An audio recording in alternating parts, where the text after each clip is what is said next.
শীর্ষ আদালতের এজলাসেই যেন জনসভার মেজাজ। এসআইআর মামলার শুনানিতে আইনজীবীদের পাশে দাঁড়িয়ে সওয়াল করলেন মুখ্যমন্ত্রী মমতা বন্দ্যোপাধ্যায়। তার বক্তব্যে উঠে এলো এসআইআর এর নামে পশ্চিমবঙ্গের মানুষের হেনস্থার অভিযোগ। তবে আইনি যুক্তির পাশাপাশি ছিল স্পষ্ট রাজনৈতিক বার্তাও।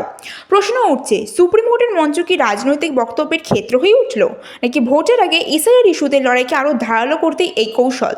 মুখ্যমন্ত্রীর এই পদক্ষেপ পশ্চিমবঙ্গের রাজনীতিতে কি প্রভাব ফেলবে তা নিয়ে শুরু হয়েছে নতুন বিতর্ক।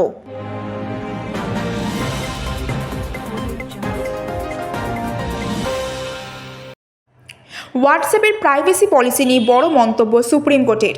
নাগরিকদের গোপনীয়তা রক্ষায় হোয়াটসঅ্যাপ মেটাকে কড়া বার্তা শীর্ষ আদালতের। 2021 সালে প্রাইভেসি পলিসি নিয়ে দায়ের হওয়া আবেদনের শুনানিতে এই পর্যবেক্ষণ। এই মামলায় হোয়াটসঅ্যাপ কমিশন অফ ইন্ডিয়ার সেই নির্দেশকে চ্যালেঞ্জ করেছিল, যেখানে গোপনীয়তা নীতি লঙ্ঘনের অভিযোগে 213 কোটি টাকা জরিমানা আরোপ করা হয়। শুনানিতে প্রধান বিচারপতি সূর্যকান্ত স্পষ্ট ভাষায় বলেন, ভারতীয় সংবিধান নাগরিকদের অধিকার নিশ্চিত করেছে।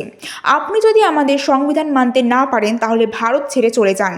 ব্যবসায়িক স্বার্থে নাগরিকদের ব্যক্তিগত তথ্য শেয়ার করতে দেওয়া হবে না। গোপনীয়তা রক্ষায় সুপ্রিম কোর্টের অবস্থানকে অত্যন্ত তাৎপর্যপূর্ণ বলে মনেই করছেন আইন বিশেষজ্ঞ মহল।